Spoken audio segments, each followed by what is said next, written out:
आज लखनऊ में उत्तर प्रदेश परिवहन के मुख्यालय पर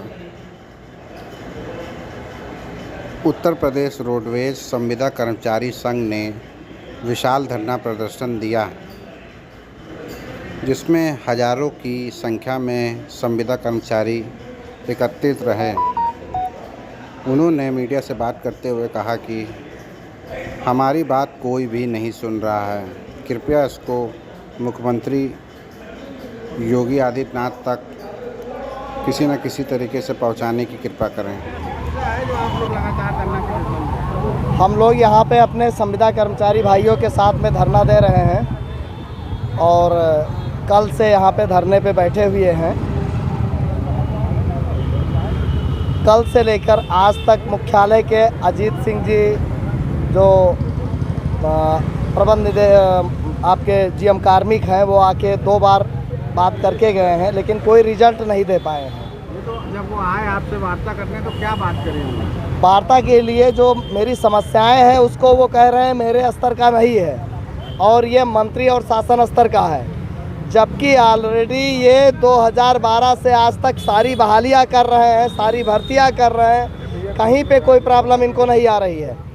बशर्ते हमारे मामले पे कोई निराकरण करने में अक्षम है, क्योंकि भ्रष्टाचार की बात को सुनते ही इनके रोंगटे खड़े हो जा रहे हैं। और हम कह रहे हैं कि जो आरोप लगा रहे हो आप, उस आरोप को न किसी थाने में नाम है, न एफआईआर में है, न किसी अदालत में है। क्या आरोप लगा रहे? इनका कहना है कि आपने जो कंडक्टर का पद होता है, जो पैसा जमा होता है, वो सारे पैसे हम लोगों ने जमा किया है। इनका कहना है कि WT आपने किया। मैं कहता हूँ WT किया तो यात्री का बयान होगा। आप बताइए किस यात्री का मैंने पैसा लिया है, ये इनके पास जवाब नहीं है। इन्हीं का मुख्यालय का नियम है कि अगर कोई कंडक्टर दोषी पाया जाता है तो उस पर FIR होगी। मैं कहता हूँ इतने कंडक्टर बैठे हैं, दिखाएं FIR की कापी। क्या उत्तर प्रदेश में सारे पुलिस सुपरिटेंडेंट है नहीं, SHO है नहीं? इनको क्या प्रॉब्लम आ रही है? अर्थदंड लेने का जब प्राविधान है मोटर व्हीकल एक्ट 178B में कि अगर कोई यात्री होता है तो उससे आप पेनाल्टी ले सकते हैं, तो हम भी कहते हैं अगर आपको कहीं से इतनी बड़ी प्रॉब्लम है, रोडवेज घाटे में बैठा हुआ है, पेनाल्टी ले लो। 2009 में संजय भूसरेड्डी IAS एसोसिएशन के अध्यक्ष थे, उन्होंने सर्कुलर जारी किया था कि दंड लेके इन लोगों को बहाल किया जाए।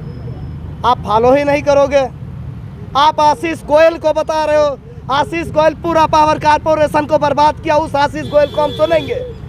आपकी नीति है कि संविदा खत्म कर दिया जाए पूरे उत्तर प्रदेश से, क्योंकि संविदा हाईकोर्ट में जाके बात रखता है, जज अदालत में बोल सकता है। उस संविदा को खत्म कर रहे हो आप, ये हम नहीं होने देंगे। खाली रोडवेज की संविदा बची हुई है और उसको पूरे प्लान के तहत एजेंसियों के मार्फत भर्ती हो रही है। 2-2 लाख रुपए की भर्ती हो रही है। किसको किसको बताएं? कौन नहीं सुन पा रहा है मेरी बात को?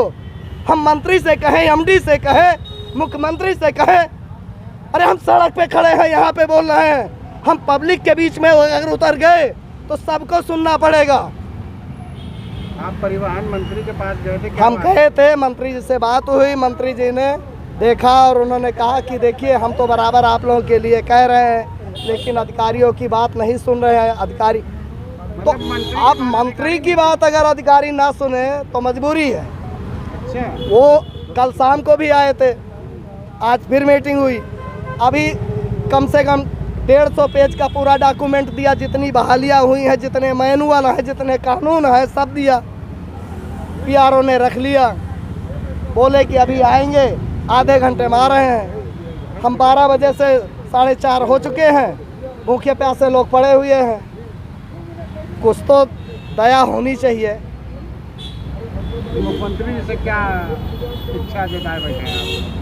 क्या होने से उम्मीद है? मुख्यमंत्री जी से इच्छा है कि कम से कम अपने मुख्यमंत्री के सामने अपनी बात को हम रख रहे हैं कि अगर कोई FIR उस तरीके से है तो मत लीजिए, लेकिन अगर कोई कह दिया कि आरोपी है, मैं तो कहता हूँ पूरा मुख्यालय आरोपी है। मैं इसकी पूरी संविदा समाप्त करने तैयार हूँ। हाई कोर्ट के अंदर एक गवाही मिल जाए तो पूरा अदालत बदल जाता है। मेरे साथ इतने गवाही हैं, पूरा मुख्यालय बेईमान बैठा हुआ है। क्या मानेंगे इस बात को? कौन से अधिकारी हैं जो परिवहन मंत्री की बात नहीं सुन रहे? कौन भ्रष्ट है? जिनको भर्तियों का पैसा मिलता है, एजेंसियों का पैसा मिलता है, वो बेईमान बैठे हैं। जो कंपनी ब्लैक लिस्टेड है उनसे 2-2 लाख रुपए लेके भर्तियां हुई हैं और उन भर्तियों का मैंने विरोध किया है। और ये आज से नहीं, 2016 में दीपक सिंघल जी मुख्य सचिव थे और राष्ट्रपति से इस पे जब हम लोगों ने किया था, स्टेट को आदेश आया था और उस आदेश को चीफ सेक्रेटरी तक रोके। दीपक सिंघल उसके बाद दिखाई नहीं दिए। जानते सब कोई है, BS भुल्लर प्रमुख सचिव थे, पगड़ी सुलझाते हुए दिल्ली गए तो वापस आज तक नहीं दिखे।